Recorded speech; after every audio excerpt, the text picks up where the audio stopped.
안녕하세요. 고은입니다. 오늘은 제가 운영진으로 활동하고 있는 독서 모임에 대해서 이야기해 보려고 해요. 제가 독서 모임을 3년 넘게 하고 있다 보니까 가끔 제 지인들로부터 독서 모임은 가면 뭐 하는 거야? 꼭 책 읽고 가야 해? 이런 질문들을 듣곤 해요. 사실 이게 생각한 거랑 실제 모임에 나가보면 많이 다를 수 있거든요. 그래서 준비했습니다. 이 영상을 4분만 집중해서 보신다면 독서 모임이 어떻게 진행되는지 확실하게 알게 되실 거예요. 먼저 독서 모임에 처음 오시면 간단히 자기소개를 합니다. 기존에 오셨던 분들도 있겠지만 새롭게 오시는 분들도 있기 때문에 이름과 하시는 일 정도로 간단히 소개를 해요. 그리고 소개를 할 때 하나의 브레이킹 타임용 질문이 있는데요.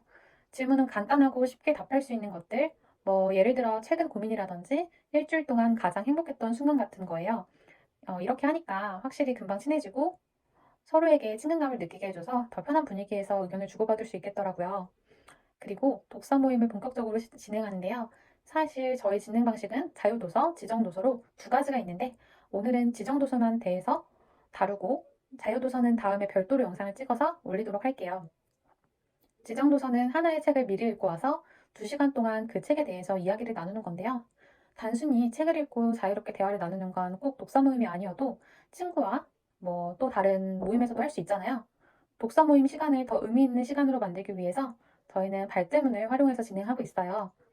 발제문은 책의 핵심 내용을 발제하고 그 내용들에 대한 주제를 정리해 놓은 자료를 의미하는데요. 발제문은 운영진이 직접 책을 읽어보고 관련된 자료를 조사하면서 준비하고 있어요. 보통 책의 핵심 내용이나 주제는 4가지에서 6가지 정도 돼서 A4용지 기준으로 2~3장 정도 됩니다. 발제문이 있으면 아무래도 기존에 책을 읽으면서 미처 생각하지 못했던 주제에 대해서 생각해 볼 수 있어요. 그리고 책의 내용이 요약이 되어 있기 때문에 책 전체적인 내용을 한번 정리를 해볼 수 있어서 좋고요. 그리고 정해진 주제로 다른 사람들과 대화를 하면 다양한 관점에서 주제를 바라볼 수도 있어요. 이건 진짜 독서 모임의 장점이라고 생각하는데 독서 모임에는 다양한 직업과 경험을 가지신 분들이 오거든요. 가끔 주제에 대해서 전문 분야신 분들도 있기 때문에 책에는 없는 현실적인 얘기라든지 좀 재밌는 얘기를 들을 수도 있어요. 운영진이 이 발제문을 작성하기 위해서는 책도 읽어야 되지만 관련된 자료, 예를 들면 논문, 최근 트렌드 관련된 이슈나 기사를 찾아보고 핵심 내용을 뽑고 요약하고 주제를 준비하는 데 거의 일주일이 걸리거든요. 그렇지만 발제문으로 독서 모임을 진행했던 효과가 너무 좋은 거예요. 참여자분들께서 발제문이 있으면 너무 좋다. 책 내용이 정리가 잘 된다. 이런 주제는 생각 못 해봤는데 생각해 볼 수 있어서 좋았다. 라고 피드백을 해주시더라고요. 그리고 여러분, 이 발제문이 있기 때문에 책을 못 읽고 오신 분들도 독서 모임에 참여할 수 있는데요. 왜냐하면 핵심 내용이 발제문에 다 나와 있기 때문이에요. 사실 책을 읽고 와야 더 좋지만 한 주간 개인적인 사정으로 너무 바쁠 수 있잖아요.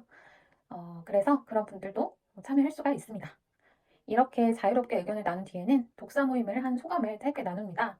독서 모임에서 나눈 얘기들을 정리해서 독서 모임이 끝나고 운영진이 그 내용을 공유해주기도 합니다. 그리고 모임이 끝난 이후에는 시간이 되시는 분들은 자유롭게 뒷풀이하는 시간을 가지고요. 네. 자, 이렇게 독서 모임 어떻게 진행되는지 알아보았는데요. 제 영상을 시청하시는 분들은 독서 모임에 어느 정도 관심이 있고 또 궁금한 분들이라고 생각을 해요. 저는 독서 모임을 하면서 가장 좋다고 생각했던 점은 제 시야가 넓어진다는 거예요. 저는 책을 혼자서 읽으면 뭐랄까 비판적 사고를 하기보다는 책의 내용을 그대로 수용하는 경우가 많았거든요. 그런데 발제문을 통해 책의 내용을 다시 한번 생각해보고 사람들과 대화를 나누면 다양한 관점에서 생각해볼 수가 있거든요.